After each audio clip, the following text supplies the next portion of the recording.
Hey guys, welcome to our Power BI series. In couple of videos, I'm going to show you how to use Microsoft Power BI through walkthrough. In these videos, we are going to use a datasets that already provided to us by Microsoft. In the walkthrough, I'm going to show you how a data analyst pre-processes the data, how he decides which visualizations to use, and at the end, how business can get insight from the data. By the end of the videos, we're going to have an outcome that looks like this. And I think after that, you guys should be ready to start with your own Power BI project. So best of luck and let's start. Once you open up a Power BI dashboard, it's going to show you four options: import data from Excel, import data from SQL Server, paste it into blank table, and try a sample dataset. So we're going to click on try a sample dataset, then go for load sample data. So once the data has been loaded, it gives us an option to use between a table or a sheet. So what the difference between is, the sheet is going to be like an Excel sheet which does not contain a table but has a data, and financial is a table. So since we can see both have the same data, so I'm going to go with the table format, then just click on load. It's going to take a couple of seconds to load. So once the data has been loaded, you will be able to see the table in the field column on the right. As you can see, we already have financials here. So to look at the data more closely, you can go here on the left side, click on this icon that says data. So as you can see, we have a data here. So we're going to go through column by column.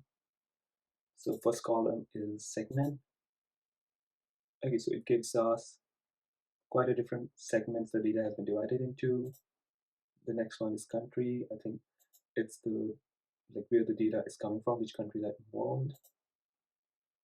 What products? We only have 6 products. Oh, the discount band. This would be really good to give a like a visualization front. Units sold, then the manufacturing price, we have sale price, gross sale, discount, sales, C jobs. I'm not sure what that means. Profit, date, then we have month number. Okay, that's gonna be really helpful while creating some of the visuals. Then we have month name, then we have okay. So we have a decent data set here, which we can work through to create really good dashboard.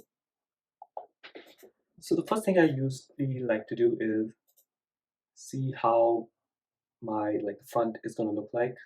I mostly go into themes to select which kind of theme do I want it to. So for most of my professional users, I use an executive theme. I think it provides us with a good color brands which are not too bright for the business need, and it creates a good, like a decent format for you to use. But since here we are not using it for professionally, I really like the innovative theme. It provides us with a black background, which is really good for some of the visualizations to pop up. So we can use that as well.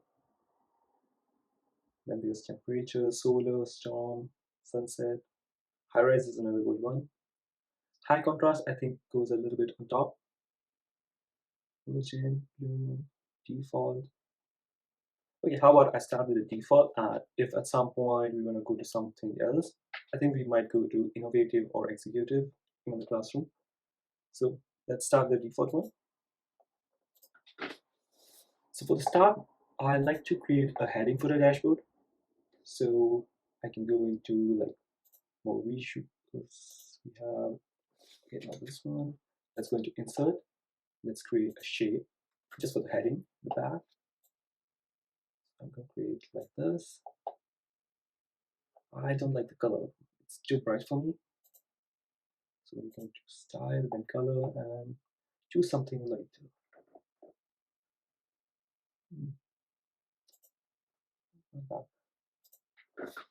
I have the one color that I really like. I'll have that one. So I like this color for the background always. So I'm going to use that here.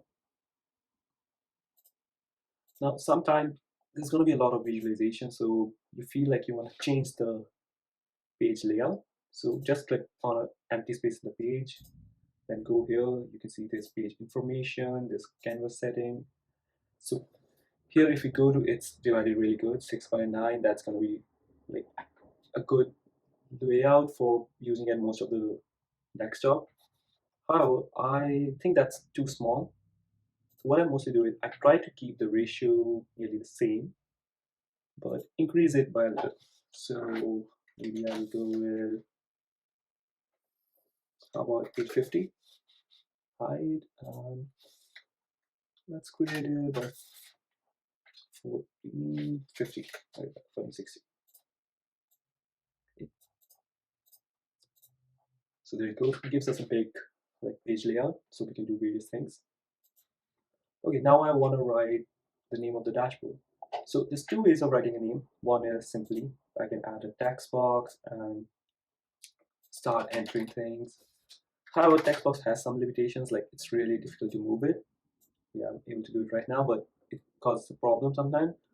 And it's a little bit difficult to control. So what I do is, I'm gonna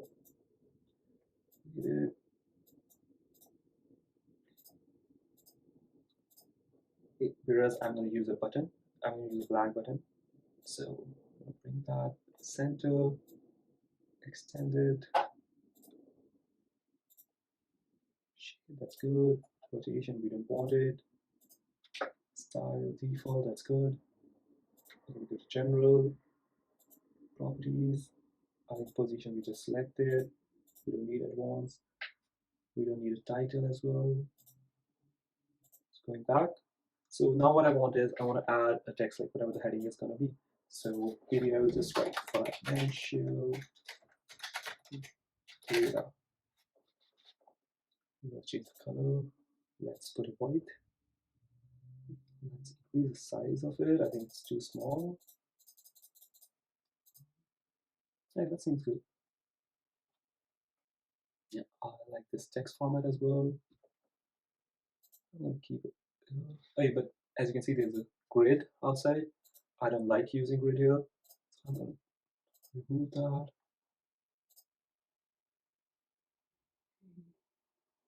Text, we don't want icon, we don't want border. So that's removed. Okay, so that's how I basically go with the heading. I mean, you can change it. Sometimes what I do is I like to keep the heading at the at the end here. You can put a white line just below it. That makes it look even better. For this one, we will keep it much simple. Let's just keep it there. So now what we can do is we can come back to looking at the data. So what we can see is on the right side, there's a table. So what I would like to do is click on this arrow. So it shows me all the columns there are. So what I would do is, let's start with the country, because I think that's how most of the data is divided. So there's two parts. Now there's a field map. I haven't used it much because it's never that easy to control, but let's try on this one. Maybe we can get this really good.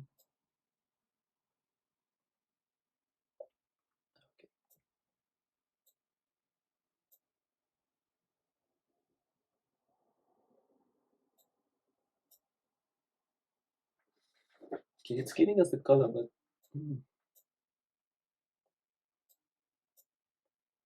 okay, so now we have like different colors. I just added the country to legend as well. These are the countries that we have the data for. So I think this shows us like which countries are there. Now, as you can see on the top, we also have the headers. Oh, I would say legend. But you know what I'm saying is, I'm thinking it's missing something. Like, I would like to know, like, how much the countries, maybe say there was, like, how many sales there were. Okay, let's go for that. And as you can see, if we go on sales here, uh, this is a decimal number. I think it's a whole number, so I'm going to change it to whole number. Then for the format, I think it's a currency type, so I'm going to put it into a currency format. Let's see. We have the location. Don't think we can add it here. Let's try with the globe thing. Again, I have never used these. I've never used your country data, so I'm really excited to use it. But yeah, there's always some catch.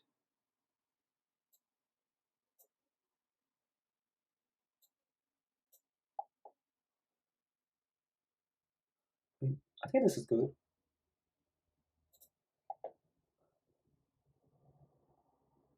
Yeah, it shows us which country is like which country has a amount of sales.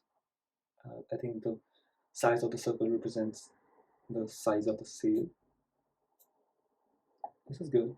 But again, we I would like to have it something related to this and then add it to that. I would definitely make it the visualization even better. So how about we put it to a side for now? I might go into not these visualization and try to download something else later on. But yeah, we can definitely have something that looks really good for the countries and how much the sales was in country. So we'll be coming back to that. Okay. So how about I end this tutorial here, and I think I will get you into the next video, and we will look into the data more and move forward with our dashboard. Thanks guys.